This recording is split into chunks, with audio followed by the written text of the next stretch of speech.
최근에 시장 조정이 일시적이라는데 지금이 반도체 주식을 사야 할 적기인가요? 사실 이제 그동안 강세를 보였던 게 반도체고 강세를 보인 이후에 조정이 나오고 있기 때문에 이번 조정을 기회 삼아서 사야 될까라고 고민을 하실 텐데 결론부터 말씀드리면 저는 사야 된다라고 봅니다. 근데 이제 조정이 나올 때 과연 이제 어느 정도 수준까지 조정이 나오는지는 꼭 확인하고 들어가셨으면 좋겠어요. 그리고 하나 더 말씀드리고 싶은 게 지금 반도체 조정이 나오고 다시 올라갈 거라고 저는 봐요. 근데 중요한 건 이번에 반도체 조정이 나오고 나서 반도체가 설사 올라간다 하더라도 이 반도체 상승을 훨씬 뛰어넘는 수급이 집중되는 섹터가 제약바이오가 될 거라고 봅니다. 그래서 제약바이오가 아마 수익을 보더라도 제약바이오 종목들 주가 올라가는 걸 보면 제약바이오 찍을 걸이라고 후회를 하실 가능성이 높아요. 그래서 저는 이번에 조정을 기회 삼아가지고 좀 더 딜레이를 뒀다가 하락이 끝나고 다시 반등 주기 시작하는 시점에서 반도체를 재진입하는 걸 권장드리고 제약바이오는 지금 당장 들어가시는 걸 권장드립니다. 삼성전자와 SK하이닉스의 HBM 경쟁에서 어떤 점이 투자 포인트인가요? 사실 이제 우리가 보통 이제 1등을 장악하고 있는 기업들은 프리미엄을 받습니다. 삼성전자가 여태까지 오랜 시간 동안 그 1등의 자리를 토대로 프리미엄을 부여받아 왔고요. 근데 안타깝게도 이제 1등에서 밀려났죠. AI 반도체 시장으로 넘어가면서 HBM에 있어 SK하이닉스가 앞서 나가다 보니까 이제 SK하이닉스가 삼성전자의 프리미엄을 뺏어갔습니다. 자, 이 프리미엄을 뺏어가면 무슨 일이 발생하냐면 일단 떨어질 때 덜 떨어지고요. SK하이닉스가 올라갈 땐 더 먼저 더 많이 갑니다. 삼성전자는 떨어질 때 더 많이 떨어지고 하방 지지력이 좀 약해져요. 결국 이제 대장주와 부대장주의 차이인데 1등을 뺏긴 기업과 뺏은 기업의 차이가 이렇게 나뉘게 됩니다. 그래서 실제로 이제 삼성전자가 들어갔으니까 가지 않을까? 대장주가 더 잘 갑니다. 물론 시기는 이제 좀 바뀔 수도 있어요. 뭐 예를 들면 HD 현대일렉트릭이 가장 먼저 대장주가 됐고 가장 많이 또 올라갔잖아요. 근데 뒤늦게 후발주자로 갔던 뭐 효성중공업이나 아니면 LS일렉트릭도 가기는 했는데 어땠죠? 늦게 갔죠.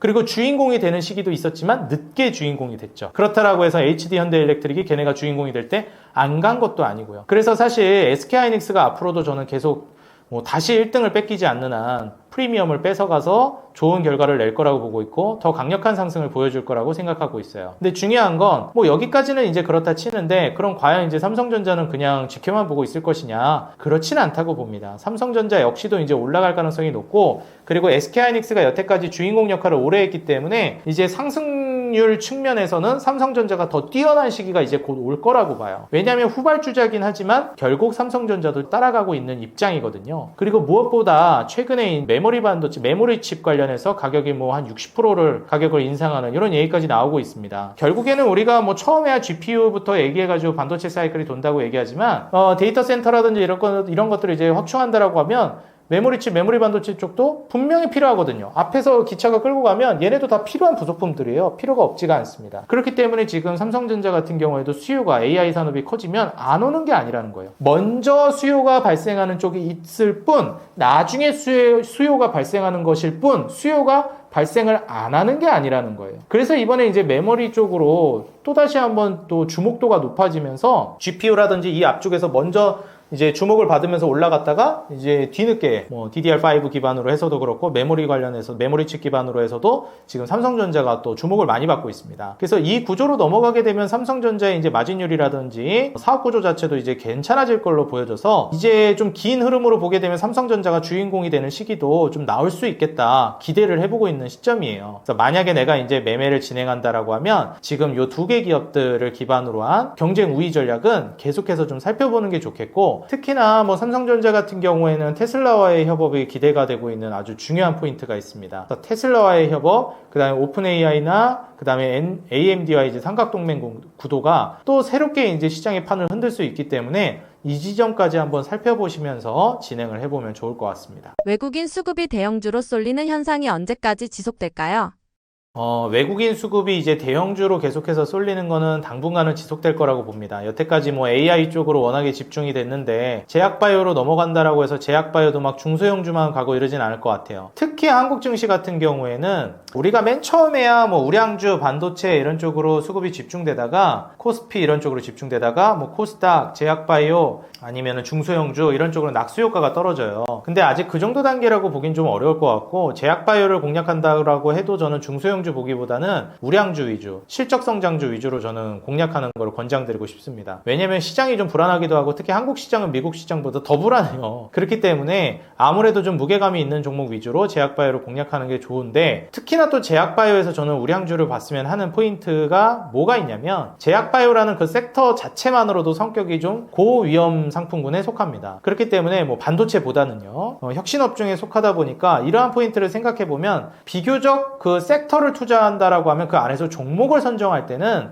웬만하면 우량주를 선정을 하셔서 안정성을 꾀하시는 게 해칭 전략을 취하면서 좀 밸런스 좋게 투자하기에 좋은 전략이라고 생각합니다. 그래서 제약바이오가 지금 워낙에 전성기로 접어들고 있는 초입이기 때문에 투자를 꼭 하시되, 종목은 기왕이면 좀 우량주 위주로, 실적 성장주 위주로 보시라 권장드립니다. 만약에 이제 중소형주를 좀 보겠다라고 하는 정도 단계까지 가려면, 제가 보기에는 자동차 종목들이 올라갈 때 정도까지 가면 그렇게 해도 될 것 같아요. 근데 그 정도 시점으로 가면 거의 증시 끝물이거든요. 그래서 막 피날레로 막 빵빵 터트리는 장이 아마 연출될 거예요. 막 자고 일어나면 급등하고. 근데 그럴 때는 빨리 치고 나오셔야 됩니다. 그래서 내가 중소형주 쪽으로까지 이제 넘어가는 시기에 투자를 해서 그걸 해보겠다라고 하시면 지금은 좀 이르다고 생각해요. 중소형주 공략하는 건. 그래서 한 자동차주나 아니면 막 건설기계, 뭐 건설, 뭐 인프라 이런 종목들이 올라갈 때쯤엔 아마 이제 중소형주들이 막 팡팡 터지는 지점이 올 거라고 보거든요. 그때는 좀 빨리빨리 치고 나오시는 걸 권장드린다고 말씀드립니다. 소재, 부품, 장비 투자 시점과 우선순위는 어떻게 잡아야 하나요? 뭐 사실 이제 예전에는 뭐 반도체 기준으로 본다라고 했을 때 뭐 소부장을 얘기할 때 소재 쪽을 많이 좀 쳐줬어요. 근데 요즘에는 그 수율 문제라든지 열 잡는 거라든지 이런 것들이 이 AI 반도체 시장으로 넘어가게 되면서 굉장히 좀 중요해졌습니다. 또 뭐 파티클이라든지 뭐 결함이라든지 이런 것들이 이전보다 훨씬 더 이제 세밀하게 공정이 돼야 되기 때문에 오히려 소재보다도 이제 장비 쪽이 훨씬 더 지금 수요가 많이 몰리는 모습을 연출해 주긴 했었어요. 그래서 뭐 검사 장비라든지 특히 장비 쪽 분야가 과거랑은 다르게 훨씬 더 프리미엄을 많이 받기도 하고 돈이 많이 몰리는 경향을 보이기는 하는 것 같습니다. 과거에는 이제 소재를 가장 중요하게 보고 그 다음 부품 장비 순으로, 장비는 오히려 맨 후순위로 많이 봤었는데, 요즘 트렌드는 오히려 장비를 가장 첫 번째로 보시고 부품 소재 순으로 이제 보는 투자 전략이 조금 더 유리하다라고 보고 있습니다. 2026년 디램 공급 부족 전망이 실제 투자 전략에 어떤 의미를 주나요?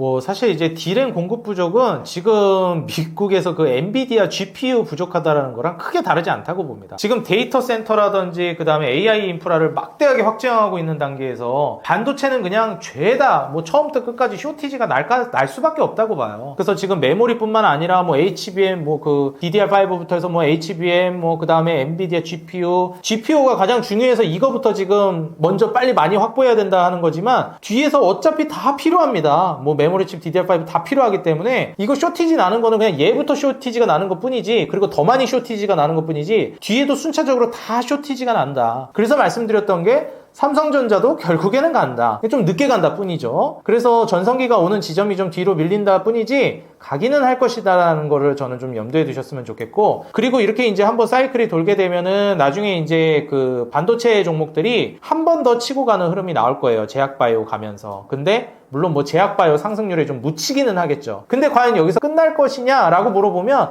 저는 분명히 한 번 더 친다고 봅니다. 그래서 만약에 내가 이제 반도체 쪽을 워낙에 공략을 염두에 두고 있던 투자자라면 이번 조정이 마무리되고 반등 주는 시점에서는 재진입을 하셔도 충분하다. AI는 아직도 수요가 넘쳐있고 공급이 그걸 따라가지 못하고 있다. 이런 사업 구조에서는 여전히 투자 메리트가 있다라고 말씀드리는데, 그렇다라고 해서 지금 반도체나 테크 기업들이 고평가되어 있지도 않습니다. 지금 SK하이닉스 마진율 대비해서 뭐 PER도 너무 낮은 상황이고, 솔직히 삼성전자도 지금 고평가라고 볼 수가 없거든요. 이게 삼성전자, SK하이닉스만 그런 게 아니라 미국의 지금 빅테크 기업들도 거품 논란이 있다라고 하기에는 실적이 너무 잘 나오고 그리고 전혀 저는 고평가되어 있다고 평가하지 않는 수준이거든요. 그래서 이런 점을 좀 고려해보면 앞으로 성장을 더하면 더했지 좀 떨어질 가능성은 낮아서 이번에 좀 조정이 나올 때가 뭐 좋은 기회라고 저는 보고 있고, 다만 뭐 제약바이오가 워낙에 지금 당장 돈이 몰리고 있는 섹터이니 제약바이오를 먼저 진입하고 한번 조정이 마무리되는 지점에서 반도체를 같이 또 진입해보는 전략이 좋겠다, 저는 말씀을 드립니다. 오픈 AI가 정부에 대출 보증을 요청했다는 말이 있는데 이것이 AI 버블의 시작 신호인가요? 일단 이제 AI 같은 경우에는 저는 지금 뭐 버블 논란이 굉장히 많이 나오고 있는 시점이긴 한데, 저는 개인적으로 이제 버블이라고 생각하진 않아요. 근데 이제 기술적으로 워낙에 많이 올라갔다 보니까 기술적 조정이 좀 나오는 그런 상황이라고도 좀 보여지고요. 그리고 아무래도 이제 우리가 뭐 실업을 얘기할 때도 구조적 실업이라는 이야기를 많이 합니다. 그래서 내가 현재 회사에서 다니고 있던 데서 그만두고 다음 회사로 옮기는데 뭐 오늘 그만두고 내일부터 새 회사로 바로 출근하는 경우는 거의 없죠. 그렇기 때문에 이 뜨는 시간, 이 구간에 좀 실업이 나오는 거를 보통 이동하는 과정에서 구조적 실업이라고 많이 얘기하는데, 저는 지금 현재 시장 같은 경우에도 비슷하다라고 생각합니다. 현재 AI라든지 그동안 이제 지수를 끌어올렸었던 핵심 섹터 쪽으로 돈이 몰렸다가 그 다음 섹터로 이제 옮겨가는 과정에서 아무래도 이제 구조적 하락이 나오고 있는 게 아닌가, 이런 생각이 좀 들어요. 그래서 돈이 좀 이동하는 과정, 왜냐하면 이제 첫 번째 주도 섹터에서 순환매가 돌려면 다음 섹터로 또 돈이 이동해야 되는데, 그러려면 첫 번째 섹터에서 일정 정도 돈이 나와야 되거든요. 그래서 이 나오는 과정에서 증시가 좀 흔들리기도 하고, 그동안 시장을 많이 주도했던 게 아무래도 AI 쪽이다 보니까 여기에서 좀 고점 논란이 나오고 있다라고도 보여집니다. 그리고 뭐 대출 보증을 요청했다 이런 거에 대해서는 물론 좀 안정성을 꾀하기 위해서 할 수는 있겠지만, 이게 뭐 오픈 AI만의 이슈를 가지고 전체 AI 산업이 지금 고점 논란이다 라고 확장시키기에는 아직 AI의 수요 자체도 너무나도 좀 크다라고 생각하는 입장입니다. 월가에서 말하는 AI 버블 주의 단계는 구체적으로 어떤 상황을 뜻하나요?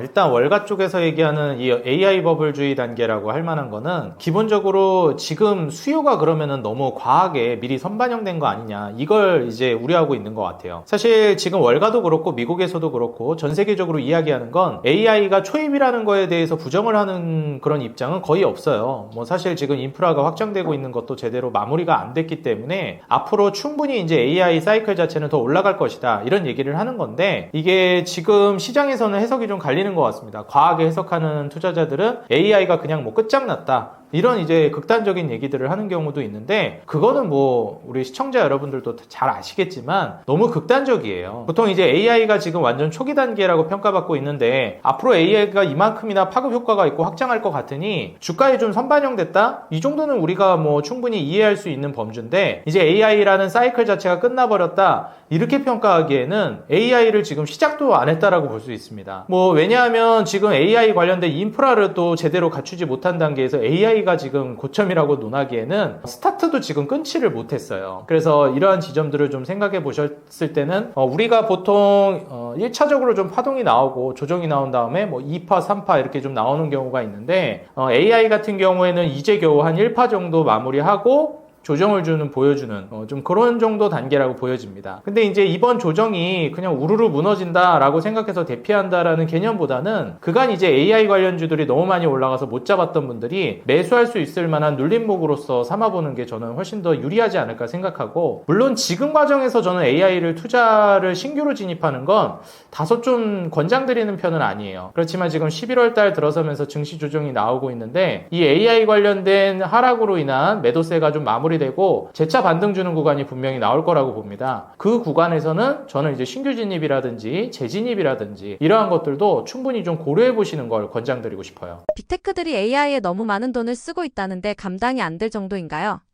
이제 빅테크들이 AI에다가 돈을 많이 쓴다, 이게 좀 무리하는 거 아니냐라는 평가를 뭐 하실지도 모르겠습니다. 근데 이제 제가 보고 있는 과정에서는 이게 감당이 안 될 정도다? 글쎄요, 이거를 좀 시각을 다르게 좀 봐야 될 필요성이 있다라고 생각합니다. 지금 요즘 이 인플레이션 관련해서도 말이 굉장히 많은데, 우리가 이제 인플레이션이라는 것도 좀 단계가 존재합니다. 그래서 초창기에 뭐 원자재라든지 각종 이제 물가가 올라가다가 보통 이제 인플레이션의 마지막 단계라고 이야기하는 단계가 있어요. 이제 임금 인플레이션이 마지막 단계라고 보통 평가하는데, 우리가 우스갯소리로 내 월급 빼고 다 오른다 이런 얘기를 좀 많이 하죠. 근데 저는 이제 그게 지극히 정상이라고 보통 이야기를 합니다. 원래 임금 인플레이션이 가장 마지막에 오는 인플레이션이고 가장 강력해요. 근데 이제 코로나 팬데믹 때 물가가 워낙에 많이 올라갔다 보니까 그 엄청나게 빠르게 올라간 물가를 감당할 수 있을 정도로 이 월급이라든지 그 다음에 뭐 급여를 맞춰주려면 사실 이 임금 인플레이션이 기업들에게 있어서는 상당히 부담으로 온다라는 거예요. 이게 적절한 수준에서 인플레이션이 왔으면 모르겠는데 정말 말도 안 되는 수준으로 인플레이션이 왔기 때문에 거기에 맞춘 이제 임금 인플레이션을 기업들이 이제 감당할 수 없는 수준까지 왔습니다. 그런 시점에서 이제 임금 인플레이션이 닥친 현 시점을 극복하기 위해서 이제 대안으로 나오고 있는 것이 AI, 그걸 이제 넘어서서 로봇이라든지 자동화 이런 쪽으로 이제 넘어가고 있는 거거든요. 그래서 지금 빅테크들이 원래 이제 기준금리를 지금 인하하고 있는 국면인데 여기에서 금리 인하하면서 유동성을 풀게 되면 불경기에서 이제 호경기로 넘어가게 될 거 아니에요. 그렇게 이제 호경기로 넘어가고 있는 단계에서 원래대로라면 이제 기업들의 실적이 회복되면서 고용을 늘려야 됩니다. 근데 지금 현재 이 빅테크라든지 각종 기업들은 이 고용을 늘리는 쪽으로 가고 있지 않아요. 임금을 올린다든지 고용을 늘리는 게 아니라 그 돈들을 고스란히 자동화, 로봇, AI 이쪽으로 돈을 쓰고 있습니다. 사실 이건 감당이 안 될 정도다라기보다는 생존의 문제로 좀 평가를 받고 있어요. 그리고 각종 기업들이 코로나 팬데믹 때 너무나도 많이 경험을 한 것이 공장이 모두 셧다운이 되면서 이제 정지가 돼버리는 이런 상황이 벌어져서 언제 또 이런 질병이라든지 이런 비상사태가 벌어질지 모르는데 그때 또 이런 막대한 피해를 보지 않으려면 자동화라든지 로봇 이런 것들을 미리미리 준비해야 되는구나, 이런 필요성들을 특히나 제조업 측면에서도 그렇고 많은 기업들이 체감을 해버렸습니다. 그래서 저는 앞으로도 현 수준에서 고용이 많이 무너졌다, 불경기 때 이런 얘기를 많이 하는데 경기가 회복되더라도 예전 수준의 고용까지 회복되기에는 상당히 시간이 걸리거나 좀 어려울 거라고 저는 내다보고 있는 입장이에요. 지금 기업들이 너무 많이 돈을 쓰고 있다, 인건비라든지 임금에 쓸 돈을 투입한다라는 걸 고려하면 저는 너무 많은 돈을 쓰고 있다라고 생각하진 않습니다. 적절한 수준, 그리고 생존하기 위해서 필수적인 수준의 돈을 쓰고 있다, 이렇게 평가하고 있습니다. 엔비디아처럼 실제로 매출 최상위의 기업도 많은데 버블 위험성에 대해서 어떻게 분석하시나요?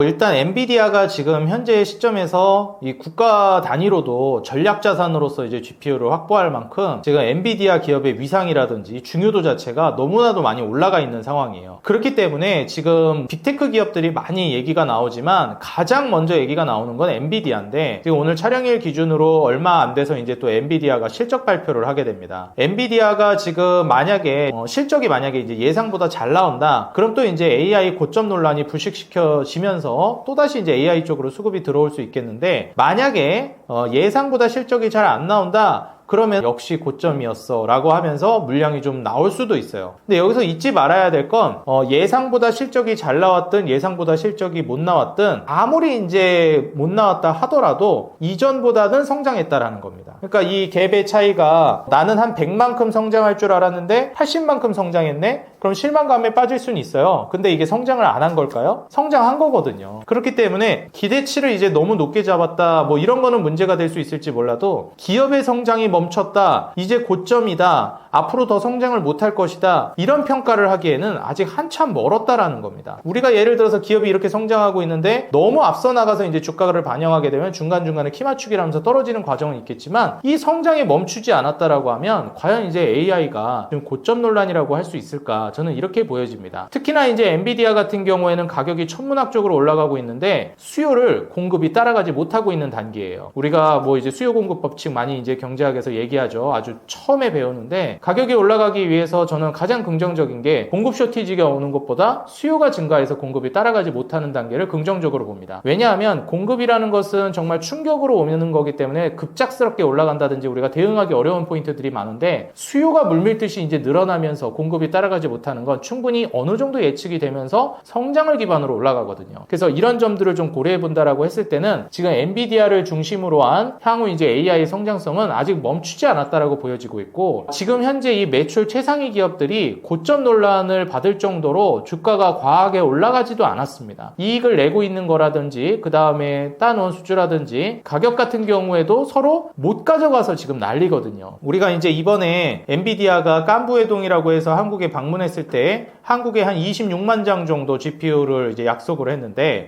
기존에 우리나라가 보유하고 있는 것까지 합치면 이제 30만 장이 좀 넘어갈 걸로 기대됩니다. 이 정도 수준이면 전 세계 3위 수준이에요. 지금 뭐 미국이랑 이제 중국 이렇게 가면 뭐 1000만 장이다 400만 장이다 막 얘기하는데 1등이랑 2등이랑 갭도 엄청 크고 2등이랑 3등 갭도 엄청 커요. 30만 장 정도로 우리가 이제 3등까지 올라갈 정도로 기대가 된다라는 것은 아직도 엔비디아가 너무나도 부족한 상황이고, 특히나 이제 중국과 미국 간의 이 AI 패권 경쟁에 있어서도 서로 GPU를 누가 먼저 뛰어난 GPU를 많이 확보하느냐에 달려있기 때문에 크게 저는 변동이 있을 거라고 보여지진 않습니다. 당분간 엔비디아의 강세 그리고 이 수요 멈출 거라고 보여지진 않는다, 이렇게 말씀드리겠습니다. 만약 AI 버블 붕괴가 온다면 일반 투자자들은 어떤 신호를 먼저 보아야 할까요?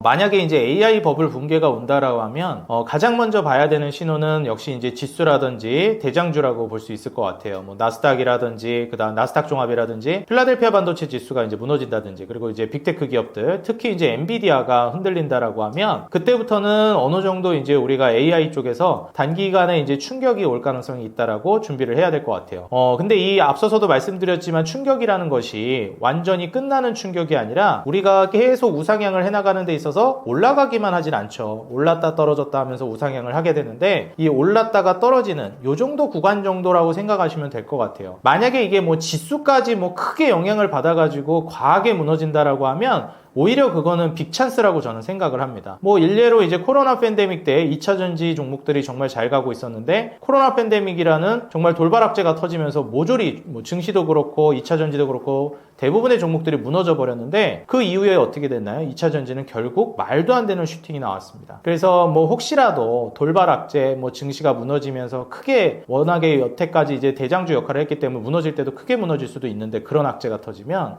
뭐 그런 식으로 떨어진다라고 하면 일생일대 이제 기회가 온다라고 해석해도 저는 무리가 없을 거라고 보여집니다. 그래서 이번에 지금 현 시점에서 11월 들어서면서 AI 관련된 종목들의 차익 실현 그리고 매도 물량을 통해서 조정이 나오고 있는데, 이때 저는 신규 진입을 하기보다 조정이 마무리되고 다시 올라가는 국면에서 매수를 해보는 게 좋겠고, 가장 중요한 신호는 말씀드렸듯이 엔비디아와 그리고 더 나아가서 이제 나스닥 종합과 그 다음에 필라델피아 반도체 지수들이 추세가 깨지는 모습을 보여주고 있는지 확인하는 게 좋을 것 같습니다. 지금은 그런 단계이기 때문에 저는 좀 주의를 하시는 게 좋을 것 같아요. 미국 부채가 38조 달러를 넘었는데 어느 정도로 위험한 수준인가요? 뭐 사실 이제 미국 부채가 38조 달러를 넘었다, 뭐 몇 조 달러를 넘었다, 뭐 수치야 계속해서 얘기가 나옵니다. 근데 저는 항상 그 중요한 골자를 이제 잊지 말았으면 좋겠는 게, 미국 부채가 얼마나 이제 많아지던 간에 변하지 않는 게 있어요. 부채는 언제든지 정부의 주도하에 녹여낼 수 있다라는 겁니다. 그러니까 사실 이제 부채가 좀 힘을 잃게 만드는 방법들이 몇 가지 있는데, 돈의 가치를 그냥 하락시켜 버리는 거예요. 우리가 이제 빚을 가지고, 돈의 가치도 마찬가지인데, 우리가 한 100년 전에, 100년은 너무 갔나요? 한 50년 전에 우리가 이제 한 1억이라는 돈의 가치와 지금의 1억의 가치는 너무 다르잖아요. 이건 돈의 가치도 그렇지만 빚의 가치도 똑같습니다. 50년 전에 이제 1억의 빚이 있다라는 것이랑 현재 빚이 1억이 있다라는 것은 너무나도 큰 차이가 존재하죠. 이게 다 뭐 때문에 이렇게 됐죠? 그렇죠. 인플레이션 때문이고 돈이 많이 풀렸기 때문입니다. 그래서 이 부채를 간접적인 방법, 금액을 그냥 없애버릴 수는 없어요. 근데 저 부채가 너무 심각하다 이렇게 보여지면 그거를 심각하지 않게 만드는 방법이 있습니다. 돈의 가치를 떨어뜨리는 거예요. 그래서 미국에서 금리 인하를 하고 유동성을 통해서 돈을 찍어내게 되면 38조 달러라는 거 지금 보면 엄청 커 보이겠지만, 돈을 막 찍어내게 되면 그때부터 38조 달러가 그렇게 심각한 수준은 아니네, 이렇게 이제 보여지게 될 겁니다. 그래서 지금 현재 부채에 포커스를 맞추기보다는 부채로 인해서 어떤 액션을 취하겠구나, 여기에 이제 우리가 집중을 하는 게 좋을 것 같은데, 역시나 이제 미국 부채가 너무나도 심각하다, 트럼프 정부에서도 계속 얘기를 했습니다. 그래서 금리를 낮추라고 많이 압박을 하고 있는데, 그 이유가 뭐겠습니까? 매년 천문학적인 이 부채에 대한 이자를 감당해야 된다는 거예요. 그럼 이 이자를 낮출 수 있는 방법은 역시나 금리를 낮추는 겁니다. 그래서 이 기준금리를 낮추면서 금리가 떨어지게 되면 이자율도 떨어지죠. 그래서 부채에 대한 이자 감당도 좀 부담이 낮아지고, 그리고 여기에서 이제 유동성 확보를 하게 되면서 돈이 풀리게 되면 이 빚의 가치, 돈의 가치가 떨어지면서 자연스럽게 이 부채에 대한 가치도 떨어지게 돼요. 그래서 지금 부채가 심각하지 않은 수준이다, 뭐 괜찮다, 이런 걸 얘기하는 게 아니라 실제로 부채는 언제나 심각했습니다. 언제나 문제가 됐었어요. 이번엔 정말 큰일 났다, 이번에는 부채 터진다 말을 하는데 그건 결국에는 해결되는 문제입니다. 물론 이게 터진다, 그래서 뭐 심각한 문제를 야기하고 해결이 되느냐, 아니면은 정말 연착륙을 통해서 스무스하게 잘 해결을 해나가느냐, 이 차이는 있겠지만 결국 해결이 된다라는 거. 해결이 되지 않는 부채라는 거는 국가 단위로 봤을 때, 특히 미국 기준으로 봤을 때 거의 존재하기가 어렵다. 만약에 그게 문제가 되면 또 무제한 유동성을 풀어낼 가능성이 굉장히 높다라고 보셔야 합니다. 그래서 지금 현재 기준금리 인하 기조기도 하고 연준에서 12월에 조기 긴축 종료를 이제 진행했습니다. 이게 뭐겠어요? 긴축을 이제 하다가 조기에 긴축을 종료했다. 다시 긴축으로 가지는 않겠죠. 중립으로 왔으니까 이제 뭘 할 가능성이 높을까요? 유동성 확보 쪽으로 넘어가는 중간 단계라고 볼 수 있겠습니다. 그럼 이제 시장에서도 서서히 심리가 먼저 반응하면서 유동성을 맞이할 준비, 투심이라든지 돈들이 풀려나올 가능성이 꽤 높다라고 보여져요. 그래서 지금 부채로 인해서 앞으로 벌어질 이벤트, 돈이 엄청나게 풀려나올 가능성이 높다라는 점을 우리가 유추하는 게 중요하겠습니다. 파월 의장이 양적 긴축 종료 가능성을 시사했는데 이는 돈을 다시 푼다는 신호로 봐야 하나요?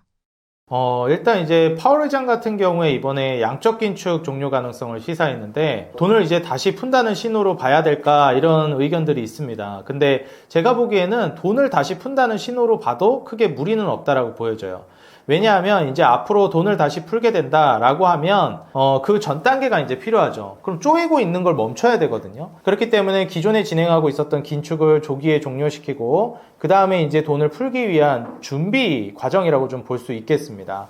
그래서 현재 중립 상태로 이제 넘어가고 그 뒤에는 이제 돈을 풀 텐데, 결국에 이제 돈을 푸는 정도까지 가려면 시장에 좀 위기 상황이 터져야 된다라고 보고 있어요. 뭐 코로나 팬데믹 정도의 급은 아니어도 이번에 셧다운이 마무리가 됐죠. 미국에서도 셧다운이 마무리되고 나서 다시 이제 경제 지표들이 발표가 되는데, 고용이 너무 심각하다든지 뭐 소비가 너무 심각하게 죽었다든지 이런 식으로 진행이 되게 되면 아무래도 이제 앞으로는 계속해서 이제 유동성 확보하는 쪽으로 방향을 선회할 가능성이 높다라고 보여집니다. 어쨌든 긴축이 그냥 종료된 것도 아니고 조기 종료가 됐다라는 것은 보다 빠르게 이제 돈을 풀 가능성이 높기 때문에 이러한 점들을 우리 투자자 여러분들이 생각해 보시면 미리 지금부터 유동성을 준비해야 된다. 파월 연준 의장의 12월 기준금리 인하는 확정된 게 아니다. 그리고 최근에 이제 조사를 통해서도 기준금리 동결 가능성이 더 올라가고 있다 보니까 시장이 좀 위축되고 있는 것도 있는데, 그거는 너무 단기적으로 봐서는 물론 이제 위축이 되겠지만 긴 호흡으로 봤을 땐 결국 유동성 확보라든지 그 다음에 완화 스탠스는 변하지 않는다라고 해석하셔도 돼요. 그래서 지금 현 시점에서 이거 금리 인상하는 거 아니야? 또 피벗하는 거 아니야? 다시 긴축 기조로 가는 거 아니야? 이렇게까지 볼 만한 상황은 아니다. 앞으로 돈을 빨리 푸냐 아니면 좀 천천히 푸냐, 이 정도 차이지, 푸는 거를 다시 돌려가지고 돈을 걷어들이는 이런 기조로 갈 가능성은 현재로서는 매우 낮다, 이렇게 보셔도 되겠습니다. 트럼프 행정부가 동맹국들한테 투자금을 끌어모으는 이유가 달러를 지키기 위한 전략인가요? 아무래도 이제 미국의 경쟁력을 확보하기 위해서 가장 이제 액션을 취하고 있는 게 아닌가 생각이 듭니다. 결국 이제 미국 같은 경우에는, 제조업 같은 경우에도 국가 단위에서 봤을 때는 이제 선진국으로 넘어가게 되면 이 사업 구조 자체가 이익이 많이 나는 사업 구조가 아니면 좀 다른 데로 뭐 보내버리죠. 그래서 제조가 미국 같은 경우에는 높은 마진율을 보여주는 사업들만 남기고, 공장 같은 경우에도 뭐 다른 국가나 이런 쪽으로 많이 이동을 시켰잖아요. 근데 이제 이런 식으로 되다 보니까 뭐 기초적인 제조업 분야에 있어서도 많이 약해졌으니 이거를 다시 강화시키기 위한 전략으로 보여집니다. 그래서 지금 투자금을 끌어모으고 있는 것도 미국으로 지금 다시 돌아와라, 리쇼어링 정책이랑 다시 이제 헤쳐모여 하는 거거든요. 그래서 미국에서 다시 한번 또 성장을 끌어올리기 위해서 진행을 하고 있는 거고, 저는 달러를 지키기 위한 전략, 이것도 맞는 말인데 더 정확히는 제가 보기에는 패권 패권을 지키기 위한 전략이라고 생각합니다. 뭐 그게 달러를 지키기 위한 전략이랑 일맥상통하는 거죠. 왜냐하면 이제 제조 분야라든지 이런 것들을 다른 데다 넘기니까 신흥국들이 너무 빨리 발전을 하는 거예요. 특히 이제 가장 대표적인 게 중국이죠. 그래서 중국을 견제하기 위해서 생산 공장 다 미국으로 돌아와라. 그리고 우리 동맹국들 관세 관련해서도 조금 더 최애국 대우를 해주겠다. 그리고 중국을 계속해서 견제하는 전략을 취하고 있는 겁니다. 미국은요, 지금 뭐를 가장 좀 주의 깊게 보고 있는 거냐면 패권을 계속 유지할 수 있느냐 아니면 뺏길 위기에 처해 있느냐 이거를 우려하는 거거든요. 그렇기 때문에 사실 저는 중국 견제가 가장 포커스가 맞춰져 있는 거라고 보고 있고 현재 미국으로 투자금을 끌어모을 이유는 제가 보는 관점에서는 크게 딱히 없어요. 근데 이제 중국 때문에 하는 거라고 저는 개인적으로 생각합니다. 만약에 이제 다른 나라들이 좀 더 많이 성장을 해도 뭐 미국은 좀 덜 성장을 해도 패권만 잘 유지가 되면 미국은 크게 나쁠 게 없어요. 그리고 그쪽에 이제 투자를 해가지고 같이 성장을 해도 되는 것이고. 근데 중국이 미국을 위협하는 단계로 오려고 하니 이걸 그냥 틀어 막아버리는 겁니다. 그래서 그런 관점에서 저는 전략적으로 이런 정책들을 내는 거라고 보여져요. 그렇다라고 너무 중국만 콕 집어가지고 야 너희만 공격할 거야 라고 하는 건 명분도 부족하고 너무 말도 안 되는 거잖아요. 그렇기 때문에 중국의 이제 성장률을 좀 끌어내리기 위해서 전반적으로 이제 투자금을 미국 쪽으로 다시 헤쳐 모으게 만드는 이러한 전략을 좀 쓰는 게 아닌가 생각이 듭니다. 환율이 1,470원을 상회하는데 이런 상황에서 미국 주식에 투자해도 괜찮은가요? 네, 아무래도 이제 환율이 최근에 뭐 1470원을 넘어서기도 했고 조정이 나와서 50원대 정도까지 좀 떨어지긴 했는데 미국 주식 같은 경우에는 아주 좋은 수단이 될 수 있다라고 생각해요. 저는 한국 주식을 계속해서 이제 전문으로 하고 있는 상황인데 뭐 많은 분들이 말씀을 하십니다. 아니 미국 주식이 훨씬 좋지 않나요? 근데 솔직히 여기에 제가 뭐라고 부정하기는 좀 어려워요. 왜냐하면 실제로 미국 주식이 장기적으로도 투자에 훨씬 더 유리하고요. 원화 가치 하락에 비해서 달러 가치 하락이 훨씬 더 안 되고 있고 방어가 더 잘 되는 것도 분명합니다. 그리고 아무래도 이제 장기적인 모멘텀이 좋다 보니까 난이도도 쉬워서 초보 투자자분들이 투자하기에는 미국 주식이 훨씬 더 좋다고 생각해요. 근데 저는 개인적으로 한국 주식이 좀 더 이제 자료의 접근성도 많고 방대한 자료들을 접하기에도 용이하기 때문에 한국 주식을 좀 더 제가 특화되어 있어서 잘하고 자신 있기 때문에 하는 것 뿐이지 그냥 시장의 매력도만 놓고 보면 미국 주식이 훨씬 더 매력적인 건 분명한 사실이라고 말씀드리고 싶어요. 특히나 요즘같이 이제 환율이 불안정한 상황에서는 훨씬 더 미국 주식에 대한 매력도가 많이 올라가고 있다라고 생각합니다. 그리고 여기서 이제 우리가 좀 생각을 해봐야 될 만한 포인트가 환율이 지금이야 방어가 되는 듯 하거나 아니면 올라가더라도 점진적으로 올라가는데 제 입장에선 정말 빠르게 올라가고 있어서 이걸 점진적이라고 표현하기도 좀 그렇기는 합니다. 근데 어찌됐건 지금 환율이 올라가고 있는 속도에 비해서 이게 방어를 하다가 잘 방어가 안 되는 수준으로 가잖아요. 그런 심리가 무너지는 구간으로 가는 경우가 생길 수 있어요. 거기서 이제 패닉으로 넘어가기 때문에 순식간에 이제 뭐 60원, 70원, 80원 이렇게 올라가다가 뭐 1500, 1600, 1700, 뭐 2000 이런 식으로 확 뛰어버릴 가능성도 있다라는 겁니다. 만약에 패닉으로 가버리게 되면. 그래서 이 환율이라는 게 올라가는 것도 올라가는 건데 이게 심리가 무너지면서 갑자기 이제 급등을 해버리게 되면 거기서 오는 이제 불안감이 굉장히 크거든요. 심리가 와르르 무너지는 거기 때문에. 그래서 환율적인 부분에 있어서는 여전히 계속 주의를 하면서 보셔야 되겠다 말씀드리고 싶고, 그러면은 이제 한국 주식을 하는 매력도가 무엇이 있겠느냐. 미국 주식이 일반적으로 매력적인데, 일단 저는 지금 현 시점에서는 미국 주식을 이제 난이도가 좀 낮고 조금 더 이제 매력적이다, 뭐 좀 안정감이 있다, 장기적으로도 좋다라는 쪽으로 투자를 하되, 한국 주식 같은 경우에는 지금 현 시점에서 우리가 이제 미국의 사이클을 따라서 추종하면서 매매하기에 상당히 유리합니다. 뭐 미국에서 먼저 이제 주도하면서 올라가기 시작하면 한국에서도 이제 그 산업 트렌드를 따라가기 때문에 이런 걸 보면서 좀 세금적인 메리트라든지 그리고 코리아 디스카운트 해소를 좀 기대해 보면서 이 사이클 투자를 하기에 적합한 시장이니 좀 장기 투자도 물론 좋겠지만 저는 사이클 투자를 좀 해보시라 권장을 드리고 싶습니다. 달러 가치가 계속 떨어진다면 결국 자산은 어떤 형태로 들고 있어야 안전할까요? 일단 달러 가치가 계속 떨어진다라고 했을 때 저는 금이 어느 정도는 좀 필요하다라고 생각합니다. 제가 지금 투자를 하는 데 있어서도 앞으로 이제 시장이 무너질 것이냐 안 무너질 것이냐에 대해서도 말이 많은데, 저는 시장은 무너질 수도 있고 안 무너질 수도 있습니다, 이렇게 얘기를 많이 해요. 그러면 뭐 다들 황당해 하십니다. 아니 그런 말은 나도 하겠어요 하시는데, 실제로도 이러한 식으로 양방향의 이제 전략을 모두 취해놓고 하는 게 굉장히 중요합니다. 여기서 이제 좀 더 구체적으로 들어가 보면 지금 시장은 유동성 유동성 기조고 앞으로도 금리 인하 사이클에 머물러 있기 때문에 시장에서 떠날 상황은 아니라고 보여져요. 그렇기 때문에 주식 투자는 해야 되는데 아무래도 불경기 모멘텀이라든지 이러한 것들 그리고 뭐 환율 모멘텀이라든지 이러한 것들이 결국 시장을 좀 끌어내리는 요소가 될 수도 있습니다. 그럼 그렇게 이제 혹시라도 돌발악재로 급락을 했을 때 우리가 이제 경제적 에어백, 안전마진 역할을 해줄 수 있을 만한 장치들이 필요해요. 그게 결국 현금이죠. 그래서 완전히 몰빵해서 투자한다라기보다는 일정 정도를 떼어놓고 주식 투자를 하는 게 중요한데 비상 상황이 터지면 써야 되는데 꼭 개인 투자자분들이 실수하시는 게 시장이 좋을 때 그걸 씁니다. 지금 아니면 언제 써 하면서 뭐 갖고 있던 돈들을 다 투입해버려요. 비상금이라는 게 뭐겠어요? 좋을 때 쓰는 겁니까? 아닙니다. 비상 상황에 쓰라고 있는 게 비상금이거든요. 그래서 지금 확보해두고 있는 현금은 비상 상황, 말 그대로 급락, 폭락이 떨어졌을 때 더 살 물량인 것이기 때문에 지금 쓸 물량은 아니다. 근데 여기서 주의해야 될 게 그 현금을 일정 정도 떼놨다라고 하면 안전마진이 확보되기는 했는데 이 현금이라는 게 어때요? 지금 유동성 기조기 때문에 계속 가치가 떨어지고 있습니다. 이거는 뭐 지금 원화 가치가 더 빨리 떨어지고 있긴 한데 달러 같은 경우에도 마찬가지예요. 왜냐하면 금리 인하하고 이제 긴축이 종료됐으니까 유동성까지 넘어가게 되면 달러 가치도 이제 순차적으로 계속 떨어지게 될 겁니다. 그러면 뭐 원화보다 덜 빠진다의 차이일 뿐이지 달러도 가치가 떨어지는 건 매한가지거든요. 자, 그렇다면 이런 걸 방어해 줄 수 있는 수단이 무엇이냐? 결국 금입니다. 우리가 이제 이 인플레이션 그리고 화폐 가치 하락을 방어할 수 있을 만한 가장 대표적인 상품이 금이기 때문에 지금 현 시점에서는 이제 금을 저는 현금과 섞어서 확보하는 전략을 가장 권장드리고 있어요. 근래에 이제 기준금리 동결 가능성이 높아지다 보니까 유동성이 스탑된다 라고 해가지고 다시 또 금 가격이 조정이 나오긴 했는데 뭐라고 말씀드렸죠? 장기적으로는 당장 동결이 되더라도 결국 금리 인하한다. 그럼 화폐 가치는 떨어지고 금 가격은 또 올라갈 가능성이 높습니다. 그래서 단순히 화폐로만 보유하시기보다 금과 섞어서 안전마진을 확보하게 되면 지금 현재 화폐 가치가 뭐 달러뿐만 아니라 원화는 더 빨리 떨어지고 있는데 이러한 부분들을 모두 해칭할 수 있는 전략이 되지 않을까 말씀드리고 싶습니다. 최근 코스피 지수와 국고채가 동시에 하락했는데 달러 강세 때문인가요?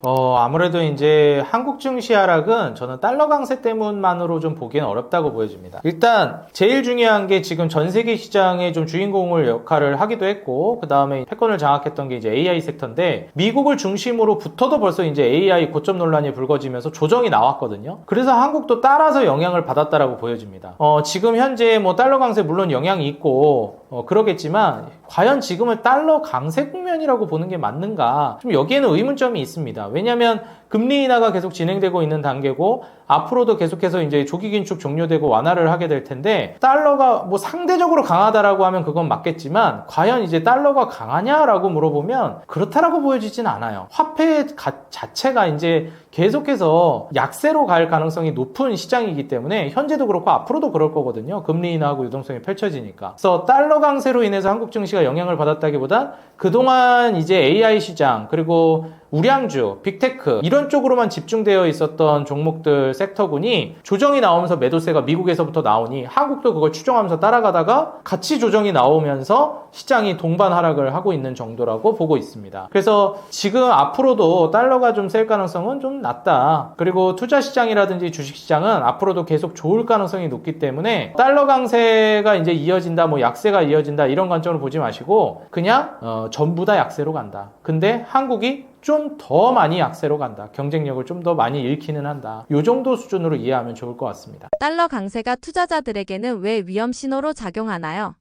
이게 아무래도 지금 달러 강세가 만약에 이어진다, 그러니까 상대적인 거죠. 원화 가치 대비해서 이제 달러 강세가 계속 유지가 돼버리게 되면 이제 유동성이 풀려나가면서 완화 스탠스로 가는 것도 중요한데 외국인 투자자가 아직까지는 한국에서는 굉장히 중요하거든요. 메이저 수급이고 뭐 미국 같은 경우에는 저는 이제 외국인 기관 그다음에 개인 중에서 기관 수급을 굉장히 중요하게 봅니다. 근데 한국 같은 경우에는 외국인 수급을 조금 더 중요하게 보는 편이에요. 실제로도 더 중요하기도 하고요. 근데 이제 이런 외국인 투자자들이 한국에서 이제 환차손을 입게 됩니다. 달러가 상대적으로 더 강하니까 환율이 올라가게 되죠. 원화 가치가 떨어져요. 그러니까 이제 외국인들 입장에서는 한국에 투자를 할 때 뭐 어느 정도 수준의 수익이 나지 않는 한 그냥 아무것도 안 해도 수익률이 0% 그냥 플러스도 아니고 마이너스도 아니어도 환율만으로도 이제 손해를 보게 됩니다. 그래서 이러한 지점들 때문에 환차손을 입게 되면 외국인 투자자들이 뭐 매도하는 이탈률이 더 많아질 수도 있는 것이고 그러다 보면 이제 가속도가 붙으면서 굉장히 많이 이제 이탈이 될 수도 있는데 최근 흐름을 보게 되면 실제로 이제 코스닥, 코스피 모두 이제 외국인들의 매도세가 강력합니다. 뭐 코스닥이야 애초에 이제 외국인들이 많이 사지도 않았기 때문에 떨어져 봤자 뭐 고만고만한 수준인데 코스피는 실제로 올해 4월부터 외국인들이 정말 많이 사들이기 시작했었거든요. 근데 이렇게 한 10월 정도까지 계속 우상향 시키면서 사들이고 있었던 외국인들 물량이 최근 10월 중순부터 특히나 11월 들어서면서 그냥 수직 하락을 해버렸습니다. 그래서 외국인들 매도 물량이 정말 많이 터져 나왔다라는 거. 한국 같은 경우에는 이제 외국인 투자자들이 모두 떠나버린다. 그러면 정말 시장에 패닉이 올 수밖에 없거든요. 그래서 지금 현 시점에서 달러 대비 이제 강한 모습, 뭐 아니면 최소한 기준금리 자체라도 역전되어 있는 현상을 키 맞추기 정도는 해줘야 된다라고 보고 있어요. 그래서 경기가 좀 어렵더라도 아무래도 한국 같은 경우에는 기준금리를 좀 동결을 당분간은 계속 해야 되지 않을까 저는 내다보고 있긴 한데 하루바삐 미국이 기준금리 인하를 해주는 게 굉장히 좀 중요한 포인트라고 저는 보고 있습니다. 실적이 잘 나온 종목도 주가가 떨어지는데 이런 현상을 K세론 현상이라고 부르는 이유는 무엇인가요? 사실 지금 실적이 잘 나와도 떨어지는 종목들, 뭐 그런 종목들이 뭐 몇 있을 수는 있습니다. 근데 사실 대부분은 실적이 잘 나오면 오를 수밖에 없긴 해요. 근데 이제 시장 분위기가 안 좋다 보니까 몇몇 종목들이 실적이 잘 나옴에도 못 올라가거나 아니면 실적이 잘 나왔는데 아까도 말씀드렸듯이 예상보단 안 나온 거예요. 작년보다 잘 나왔고 실제로도 성장을 했음에도 불구하고 기대치를 여기까지 갖다 놓으니까 이만큼 성장을 했는데도 뭐 여기까지 못 미쳤다고 하면서 주가를 떨어뜨리는 겁니다. 뭐 이런 경우들이 뭐 여럿 있었어요. 뭐 바로 생각나는 건 예전에 뭐 작년에도 LS 일렉트릭이 어닝 쇼크가 나왔다. 근데 쇼크라고 해도 실적이 잘 나왔거든요. 전년 대비 성장을 했는데도 불구하고 예상치보다 안 나왔다고 쇼크라고 하면서 주가를 밀어내렸습니다. 근데 꾸준히 계속 성장을 하니까 결국 주가는 다시 또 올라갔어요. 그래서 지금 현 시점에서 실적이 잘 나오고 있는 기업들, 근데 주가를 잘 못 올리고 있다. 이런 기업들은 오히려 조정 나오잖아요. 앞으로 이제 실적 성장성이 계속 받치고 있는 종목이나 섹터라면은 오히려 그런 기회에 매수를 저는 하시라고 권장을 드리고 싶습니다. 이런 기회가 그렇게 자주 오지가 않고 결국 이제 섹터 성장이라든지 기업의 실적 성장이 거기서 그치면은 좀 문제인데 뭐 예상보다 안 나온 정도고 실제로 안 나온 건 또 아니야. 작년보다는 성장한 게 맞아. 그리고 앞으로도 더 성장할 거야. 그리고 가치평가로 봤을 때 뭐 그렇게 너무 고평가되어 있지도 않아. 이런 기업들은 만약에 이제 좀 실적이 잘 나왔음에도 뭐 주변 환경 분위기 때문에 조정이 나왔다라는 종목들은 절호의 매수 기회가 저는 요즘 같은 상황이 아닌가 생각이 듭니다. 시장이 조정 국면일 때 일반 투자자는 현금을 얼마나 확보하는 게 좋나요? 저는 이제 그 고액 투자자들하고 소액 투자자분들하고 좀 다르게 접근해야 된다라고 보고 있는데요. 일단 고액 투자자분들은 앞서 말씀드렸듯이 뭐 현금이라든지 금을 어느 정도 적절히 믹스해서 확보하는 게 중요하다고 생각이 들고 요즘 같은 구간에서는 30%에서 40% 정도는 확보해 두는 게 중요하다라고 생각합니다. 근데 내가 고액 투자자가 아니다. 소액이나 뭐 아니면 적절한 뭐 중간 정도의 이제 투자금으로 운영을 하는 투자자다라고 하면 저는 앞으로 계속 투자금을 투입한다. 적금식으로 라는 전제하에 저는 계속해서 투입을 해나가는 게 좋다라고 보고 고액 투자자가 아니면 애초에 이제 현금을 확보해 두는 게 아니라 시장이 무너지든 올라가든 계속 꾸준하게 매집을 하는 전략이 훨씬 더 유리하다고 생각합니다. 그래서 만약에 이제 소액 투자자분들은 애초에 목돈이 준비된 게 별로 없잖아요. 그래서 매달 월급날이라든지 아니면 사업소득이 이제 들어오는 고정된 주기마다 종목을 사라고 말씀드리고 싶습니다. 뭐 어느 정도 일정 수준 이상의 주가 상승이 이루어지면 그때부터는 사지 말아야 되겠지만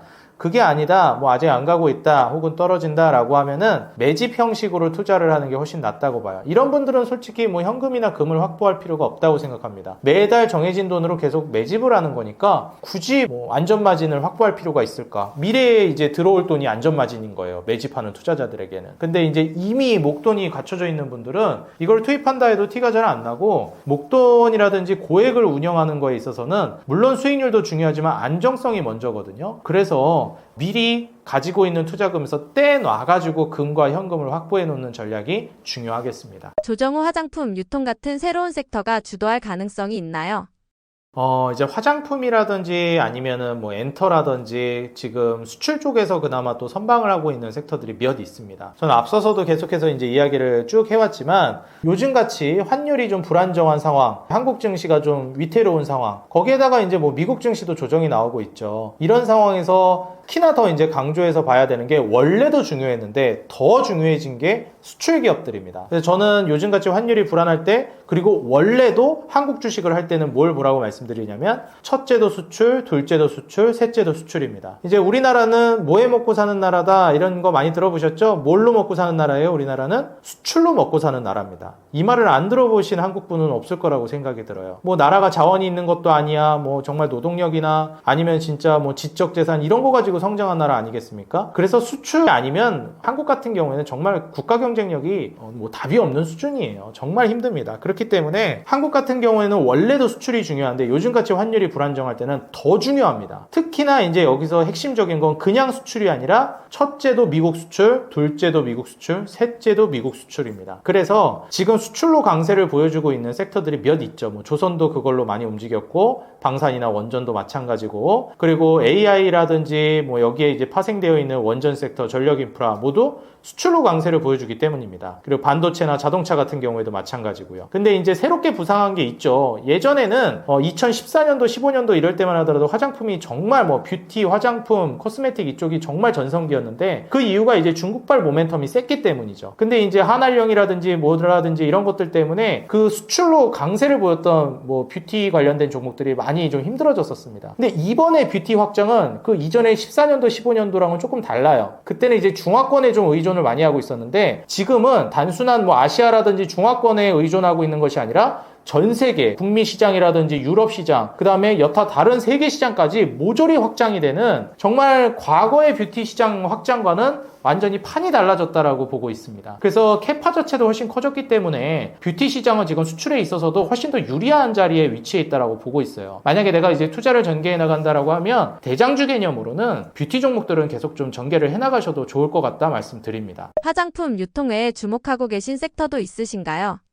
저는 이제 지금 제일 중요하게 보고 있는 걸 제약바이오로 보고 있습니다. 왜냐하면 항상 이제 돈을 벌기 위해선 돈이 모이는 곳으로 가야 한다 이런 말씀을 좀 많이 드려요. 그래서 실제로 한국 시장이 앞으로 좀 잘 갈 것인지 여부를 볼 때도 예탁금이 많이 들어오는지 뭐 혹은 신용잔고가 많이 들어오는지 신용잔고와 예탁금 비율이 어느 정도가 되는지 이거에 대해서도 많이 말씀을 드립니다. 그리고 앞으로 예탁금이 늘어날 가능성이 있는지 왜냐하면 한국 시장으로 돈이 들어와야 지수가 올라갈 거 아니겠어요? 근데 이제 전 세계적인 흐름으로 놓고 보면 한국은 이제 미국 증시를 무조건 추종하진 않는데 비슷하게는 추종을 하고 그리고 특히나 산업 트렌드는 거의 대부분 똑같이 추종을 해서 갑니다. 근데 AI가 이제 미국으로부터 테크 기업들 중심으로 많이 붐업이 됐고 한국 같은 경우에도 수출로 좀 AI 산업에 있어서 수혜를 받을 만한 종목이나 업종군들이 많이 두각을 드러냈어요. 뭐 전력 인프라, 원전, 반도체, 그 다음에 뭐 각종 종목들이 많이 좀 두각을 드러냈죠. 근데 이제 최근에 미국에서는 이런 AI 고점론 얘기가 나오면서 차익 실현 물량이 나오고 이게 그냥 주식시장을 떠나지 않고 다른 섹터로 옮겨갑니다. 떠나지 않는 이유는 다들 아실 거예요. 왜? 지금 유동성 장세이고 금리 인하 사이클이기 때문에 앞으로도 돈은 계속 풀릴 거고 투자 시장은 화랑을 보여줄 거라는 걸 모두 알고 있어서 AI 쪽에서 그동안 많이 재미 좀 봤지 하면서 수익 실현을 했다 하더라도 돈을 주식시장 밖으로 빼진 않습니다. 만약에 금리 인상으로 전환이 될 기미가 보인다라고 하면 아마 주식에서 다 뺐을 텐데 AI에서 돈을 뺄지언정 주식시장에서 빼지는 않는다는 거예요. 그러면 AI에서 뺐으면 다음 먹거리를 찾아 떠나야 되겠죠. 그래서 지금 다음 타자로 찾은 게 바로 헬스케어, 제약바이오 분야입니다. 그걸 이제 여실히 보여주고 있는 것이 지금 반도체 지수라든지 나스닥 종합지수가 이제 전반적으로 떨어지고 있는데 오히려 11월 달 들어서면서 지수가 우상행하면서 신고가 랠리를 쓰고 있는 지수가 있어요. 그게 나스닥 생명공학 지수입니다. 이러한 점을 본다라고 했을 때는 AI 쪽에서 차익 실현한 물량들이 지금 제약바이오, 헬스케어 쪽으로 넘어가고 있구나. 돈이 이렇게 이동하고 있구나라는 걸 눈으로 분명히 확인할 수 있다라는 겁니다. 그래서 미국 같은 경우에도 제약바이오 쪽으로 이제 순환매 랠리가 돌기 시작했고 이건 한국 같은 경우에도 전혀 다르지 않습니다. 최근 이제 그나마 선방하고 있는 것들이 제약바이오고 신고가 랠리를 써주고 있는 것 역시도 제약바이오예요. ABL바이오가 주인공 역할을 하면서 많이 급등하긴 했지만 지금 여타 다른 실적을 터트리면서 올라갈 종목인데 바닥에서 이제 출발하면서 고개 들기 시작하는 종목들이 너무나도 많습니다. 그래서 저는 제약바이오 하면은 실적도 안 나오고 있고 적자 보고 있는데 기대감만으로 환상만으로 투자하는 게 한국 시장이었는데 이제 많이 바뀌었다고 말씀드리고 싶어요. 투자할 만한 기업들이 이제 많아졌고 실적적인 부분에서도 긍정적인 기업들이 많아졌으니까 꼭 제약바이오를 실적 기반으로 폭발적으로 성장하는 기업들 위주로 한번 살펴보시기 바라겠습니다. 네, 시청자 여러분들 지금까지 저는 주식장인 유튜브 채널을 운영하고 있는 이창대 대표였습니다. 오늘 영상 통해서 많은 도움이 되셨길 바라고요. 항상 우리 구독자 여러분들 그리고 시청자 여러분들 투자하는 앞길에 수익만 가득하길 바라겠습니다. 제가 우리 투자자 여러분들에게 항상 드리고 있는 말이 있습니다. 여러분들의 수익, 우리 개인 투자자 여러분들의 수익 그 하나만을 위해 여러분들이 돈을 벌어야 제가 돈을 번다는 모토로 앞으로도 정진해 나가도록 하겠고요. 항상 오늘만 그리고 이번 사이클만 기회가 있는 것이 아닙니다. 다음 사이클도 기회가 충분히 있으니까 조급한 매매가 아니라 내가 차분하고 전략적으로 원칙에 따른 매매를 이어가실 수 있는 투자자 여러분들이 되셨으면 좋겠습니다.